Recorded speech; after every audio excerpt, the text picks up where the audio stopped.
হরে কৃষ্ণ। বৈষ্ণবের প্রতি যদি ক্রোধ উৎপন্ন হয় তাহলে কি করণীয়? শ্রীকৃষ্ণ চৈতন্য মহাপ্রভু ওনার শিক্ষাষ্টক্রমে বলেছেন, ত্রিনাদপি শুনেছেন তরুরিব সহিষ্ণুনা অমানিনা মানদেন কীর্তনীয় সদাহরি। যে প্রত্যেক ভক্ত হবে তরুর মতো সহিষ্ণু, তৃণের মতো হীন। একটা তৃণকে যখন আপনি পা দিয়ে মারিয়ে যাবেন, সেই তৃণ মাথা উঁচু করে আপনাকে কিছু বলবে না। ভক্তকে এরকমই হওয়া উচিত, কিন্তু আমরা কই পারছি। তো তার প্রতি ক্রোধ কেন উৎপন্ন হচ্ছে? কারণ তিনি কিছু ভুল করছে। যখন তিনি কিছু ভুল করছে তখন তার প্রতি আমাদের ক্রোধ হচ্ছে, রাগান্বিত হচ্ছে। কেন করছে এটা? আমরা অনেক সময় প্রতিশোধ নিতে চাই, তাকে শিক্ষা দিতে চাই, তাকে উপদেশ দিতে চাই, কিন্তু শাস্ত্র কি বলছে? সেটা কি আমাদের উচিত? আমাদের কি রাইট আছে তাকে উপদেশ দেওয়ার, তাকে শাস্তি দেওয়ার?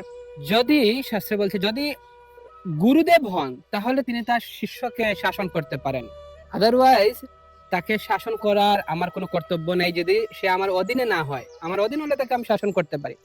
তারপরেও কিভাবে শাসন করা উচিত? যদি নর্মালি যদি অধীন না হয়, আমরা কিভাবে যদি খুদ দেখি উনি ভুল করছে, তাহলে আমরা কিভাবে তাকে শুধরাবো? আমরা তার কাছে যেতে পারি, গিয়ে বলতে পারি, প্রভু আমি আপনাকে অনেক সম্মান করি, আপনাকে অনেক ভালোবাসি, তো আমি দেখছি আপনি এটা করছেন, তো এটা কি ঠিক? যে আমি কি এটা আমার জীবনে অ্যাপ্লাই করতে পারি? তো ঠিক যখন আমরা এভাবে তাকে আমরা প্রশ্ন করব, খুব সুললিত ভাবে, বিনম্র ভাবে, তখন সে তার ভুল বুঝতে পারবে এবং সে সেখান থেকে বেরিয়ে আসবে। সে তখন বলবে, না না প্রভু, এটা আসলে আমার ভুল হয়ে গেছে। তাই আমাদের বিনম্রতার সাথে তাকে তার ভুলটা ধরিয়ে দেওয়া উচিত, বুদ্ধিমত্তার সহিত। যদি তাকে আমরা গিয়ে বলি, কেন আপনি এটা করেছেন, তখন স্বাভাবিকভাবে তার আরো ক্রোধ বাড়বে। হ্যাঁ, তখন সেটা একটা প্রতিশোধমূলক আচরণ চলে আসবে।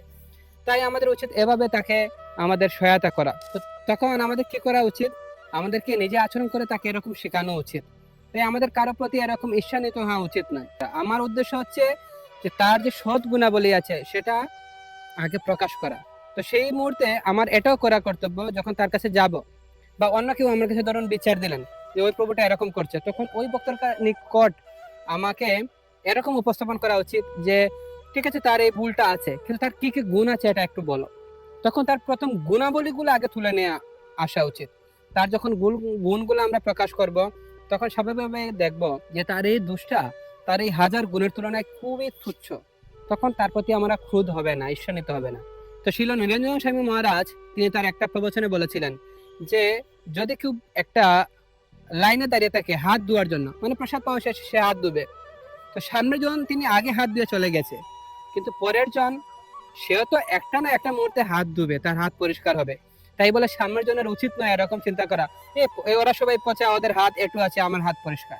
যেহেতু তিনি ভক্তি করছে, একদিন ক্রমান্বয়ে তিনি শুদ্ধ ভক্তে পরিণত হবেন। এটা আমাদের সবসময় মনে রাখা উচিত। হরে কৃষ্ণ।